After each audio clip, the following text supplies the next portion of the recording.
Hello बच्चों, तो चलिए इस प्रश्न को पढ़ते हैं। यदि एफ एक्स बराबर लॉग लॉग एक्स बटा लॉग एक्स स्क्वायर, तब एक्स बराबर ई पर एफ डैश एक्स है। विकल्प ए 0, विकल्प बी 1, विकल्प सी 1/i और विकल्प डी 1/2। तो यहाँ पर देखो हमें एफ एक्स का मान दिया हुआ है, तो एफ डैश एक्स का मान बताना है। एक्स बराबर ई पर क्या होगा। तो प्रश्न में आगे बढ़ने से पहले इस प्रश्न से संबंधित जो मुख्य उदाहरण है उसकी हम चर्चा कर लेते हैं। तो देखो मुख्य उदाहरण, जो लॉग एक्स का अवकलन होता है एक्स के सापेक्ष, वो क्या होता है 1/x होता है। ठीक है। और साथ ही साथ देखो जब भी ऐसे लिखा हुआ हो d/dx u/v, तो u/v का हम अवकलन कैसे करते हैं।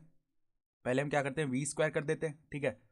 फिर v को स्थिर रखा du/dx, माइनस में u को स्थिर रखा dv/dx। इस प्रकार होता है अवकलन। ठीक है। जब भी ऐसा लिखा होता है log a की घात b, तो इसको हम ऐसे लिख सकते हैं b log a। ठीक है। तो अब देखो हमारे पास में एफ एक्स का मान क्या है। एफ एक्स बराबर में लॉग एक्स बट्टा में लॉग एक्स स्क्वायर लिखा हुआ है। तो ये जो देखो घात में एक्स स्क्वायर है, अर्थात घात में जो दो है वो दो हम आगे गुणा में ले सकते हैं। तो ये क्या बन जाएगा लॉग एक्स बट्टा में 2 log x। ठीक है। तो अब देखो हम ये सूत्र लगा देते हैं u/v वाला। तो एफ डैश एक्स निकालेंगे तो दोनों तरफ x के सापेक्ष अवकलन किया। तो यहाँ पर पहले क्या होगा 2 log x का स्क्वायर हो जाएगा बट्टा में। ठीक है।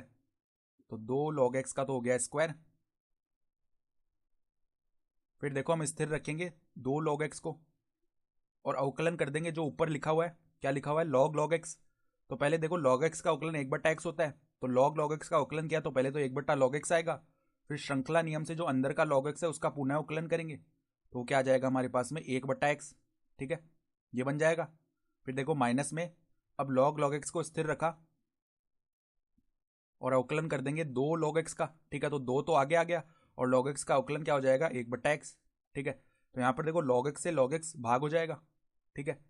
तो क्या बचा देखो हमारे पास में 2/x माइनस में 2 log x बट्टा x।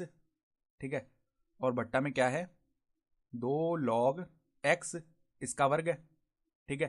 तो अब देखो हम क्या करते हैं, यहाँ पर हमें एफ डैश ई का मान निकालना था, अर्थात x बराबर ई रख देते हैं। तो एफ डैश ई बराबर में क्या आएगा देखो 2/e माइनस में 2, देखो यहाँ पे लॉग इसका आधार ई तो है। ठीक है।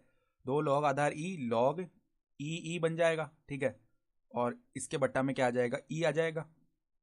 और यहाँ पर बट्टा में 2 log आधार ई और ई इसका क्या है वर्ग है।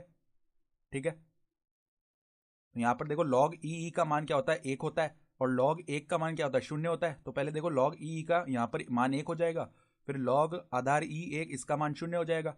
तो ये पूरा पद तो 0 बन गया। तो हमारे पास में क्या आएगा 2/e और यहाँ पर log ई का मान क्या होता है, ये होता है 1। तो 2 × 1 2 हो जाएगा और 2 का वर्ग किया तो 4, तो यहाँ पर बट्टा में 4 आ गया। तो हमारे पास में 1/2 ही बन जाएगा। तो हमारा उत्तर क्या आ गया देखो यहाँ से जो विकल्प डी है 1/2 ही वो हमारा उत्तर हो जाएगा। ठीक है। तो आशा करता हूँ कि आपको ये प्रश्न समझ में आया होगा। धन्यवाद।